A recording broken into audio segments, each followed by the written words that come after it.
Salut à tous, c'est Robin Mace. On m'a souvent demandé des conseils pour améliorer la qualité de son en jouant la guitare et j'ai souvent pris un peu mes distances vis-à-vis de ce sujet car d'abord je trouve que c'est un peu subjectif à la base de définir ce qu'est une bonne qualité de son et surtout cela dépend énormément de la morphologie des doigts, des ongles et mon avis et mes conseils n'auront peut-être pas d'utilité à certains. Néanmoins, j'ai quand même décidé de faire une vidéo pour donner mon avis et expliquer comment je m'y prends personnellement pour acquérir une qualité de son qui me convient. Dans cette vidéo, on va principalement parler de la main qui tire les cordes, mais je vais vite un peu parler de la main sur le manche pour quand même avertir les débutants de certains points importants. Parfois, j'ai des viewers qui m'écrivent en commentaire en apprenant les premières notes sur le manche, que ça ne sonne pas, qu'il y a des grésillements dans le son, etc. Pour éviter cela, il faut premièrement veiller à placer le doigt le plus près possible de la frette sur le bas de la case, car c'est la frette qui va bloquer la corde. Essayez de placer le doigt en pointe, car cela permet d'avoir plus de pression sur la corde et puis appuyer suffisamment sur la corde si la pression exercée naturellement n'est pas suffisante. Il arrive parfois que la guitare n'est pas bien réglée, que les sillets inférieurs et supérieurs sont trop bas. Comme conséquence, en tirant une corde ou sur certaines notes sur le manche, la vibration de la corde touche les frettes le long du manche et donc ça donne aussi une sorte de grésillement, de bzzz dans le son. Bon, à ce moment-là, c'est la guitare qui a un petit problème, soit de vous changer de guitare, soit de vous allez voir peut-être un luthier ou bien dans le magasin de musique s'ils ne savent pas éventuellement régler le problème. Mais malheureusement, ce n'est pas juste une question de manière de tirer les cordes que vous allez régler le problème. Maintenant, parlons donc de la main qui tire les cordes. En guitare classique, il est difficile de parler de qualité de son sans parler des ongles. J'ai déjà fait une vidéo sur le sujet par le passé, mais je vais essayer de détailler un peu plus ici, et notamment en vous expliquant mon procédé de préparation des ongles. Je passe par 4 étapes. Le coupage, le limage, le remodelage et le polissage. La première étape de coupage est réalisée uniquement si j'estime que mes ongles sont trop longs. Par le passé, avoir des ongles trop longs, ça ne m'embêtait pas trop, mais dernièrement, je fais davantage attention. Parce que voilà, par exemple, des ongles trop longs, ça provoque plus facilement des petits tic-tic dans le son. En fait, quand une corde vibre, le mieux pour éviter un bruit d'ongle est d'absorber la vibration par la pulpe du doigt et donc un ongle trop long peut rendre le geste un peu plus délicat. Pour couper légèrement un ongle, j'utilise un coupe-ongle et je fais vraiment en sorte de réduire un tout petit peu la taille pour ne pas couper trop profondément. Enfin, cela dépend donc de la taille voulue et de la taille initiale de l'ongle, mais faites attention de ne pas trop couper car c'est un petit peu comme les cheveux, ça ne repousse pas aussi vite. Personnellement, concernant la taille, ce que j'aime avoir, c'est un ongle qui dépasse très légèrement la pulpe du doigt. Si vous regardez votre main de cette manière, la paume de la main tournée vers vous à la verticale, il s'agit donc de voir très légèrement l'ongle dépasser la pulpe. Après vient le remodelage de l'ongle. J'utilise soit une lime, soit du papier abrasif pour arrondir l'ongle et supprimer les petits pics qui auraient pu se former suite au découpage. Et du coup, encore une fois, il faut faire attention à l'étape d'avant de ne pas trop couper l'ongle car l'étape de remodelage ici avec la lime fait de nouveau réduire la taille de l'ongle. Et le remodelage de l'ongle ne s'arrête pas là. Je vous invite à regarder aussi vos ongles de cette manière chez vous, la pointe du doigt tournée vers votre visage. Analysez la forme de l'ongle.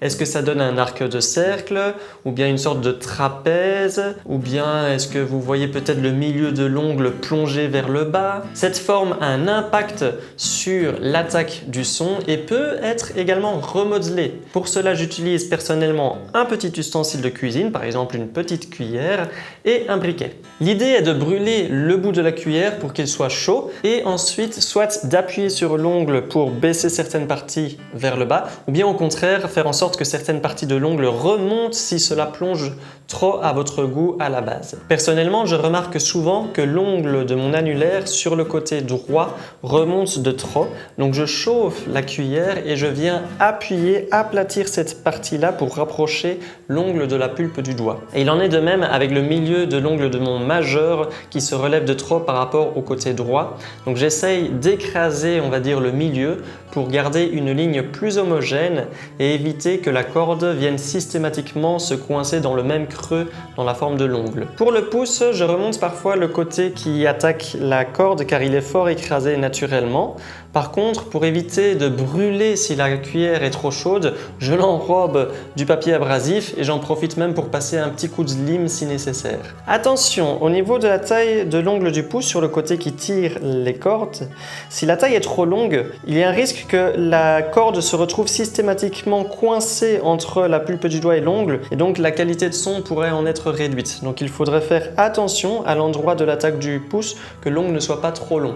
Après le remodelage, la taille, eh bien on a le limage. L'ongle a donc plus ou moins la bonne taille, la bonne forme et il faut faire en sorte que l'ongle devienne un petit peu plus lisse. Pour cela, je prends donc un papier abrasif de grains d'environ 1200 et je lime toujours dans la même direction de gauche à droite. Alors je ne lime pas uniquement que d'un côté, ce que je fais également pour consolider le remodelage, c'est de limer également sur la couche supérieure de l'ongle ainsi que la couche inférieure. D'ailleurs pour la couche inférieure, ce que je fais, c'est soit j'utilise le bord du papier pour venir par-dessous l'ongle ou bien j'enrobe encore une fois la cuillère si mon but est de remodeler l'ongle pour avoir une ligne plus ou moins droite. Donc le but du limage, c'est qu'en passant un ongle contre un autre ongle, par exemple avec votre pouce et un autre doigt, eh bien que vous ne ressentiez pas d'accroc et que ça glisse fluidement. Dès que vous ressentez un petit accrochage, il vaut mieux repasser un petit coup de lime. Attention, pour tout ce procédé de limage, n'appuyez pas trop fort sur la lime ou sur le papier abrasif,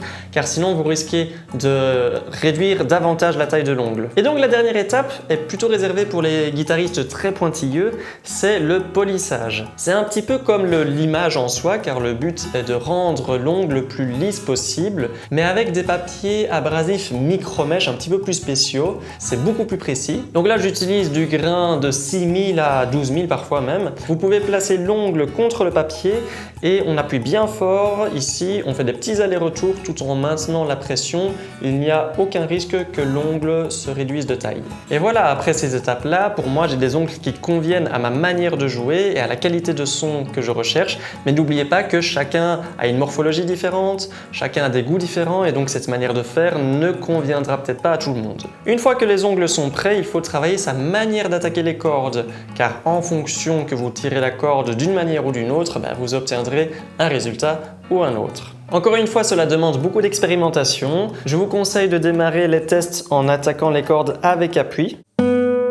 Pour obtenir un son rond et puissant, il est important de mettre suffisamment de poids sur la corde. N'appuyez pas la corde uniquement dans la direction de l'autre corde, essayez d'appuyer également en direction du centre de la guitare. Et là, vous devrez aussi expérimenter un petit peu différents angles d'attaque, c'est-à-dire que si vous attaquez la corde trop frontalement, il est possible qu'elle vienne se coincer entre la pulpe du doigt et l'ongle, et ça c'est pas top concernant la qualité de son. Il faut donc faire plutôt en sorte que, en enfonçant la corde, celle-ci vienne glisser sur l'ongle pour pouvoir ressortir de son emprise. Une fois que vous avez un son qui vous convient, essayez sans appui, c'est beaucoup plus compliqué car il faut trouver une manière de sortir de la corde sans pour autant changer la direction de pression. Dans vos tests, je vous recommande de tester sur plusieurs cordes différentes avec chaque doigt. Par exemple, la première corde étant plus fine, ce sera probablement moins évident d'obtenir un son rond et feutré. Personnellement, j'ai encore du mal aujourd'hui à sortir un son homogène sur ma première corde en utilisant l'annulaire, en comparant aux autres cordes avec les autres doigts. Je n'ai malheureusement pas d'exercice bien précis à vous proposer pour travailler le son. Pour moi, c'est un petit peu comme des positions, etc. Ce sont des habitudes à mettre en place pour qu'ensuite la manière de faire se reflète quand vous jouez un morceau de musique. Cela demande donc beaucoup d'expérimentation, aussi du temps si vous galérez avec les ongles car ça dépend du temps de repousse. Et au final, c'est un petit peu un travail de toute une vie car plus vous allez conscientiser votre écoute sur la qualité de son, plus vous vous rendrez compte des petits détails à droite et à gauche à améliorer. J'espère que ces conseils et recommandations ont pu servir à certains. Petit pouce en l'air si vous avez aimé la vidéo, abonnez-vous à la chaîne pour suivre le contenu et on se voit dans une prochaine vidéo. Ciao!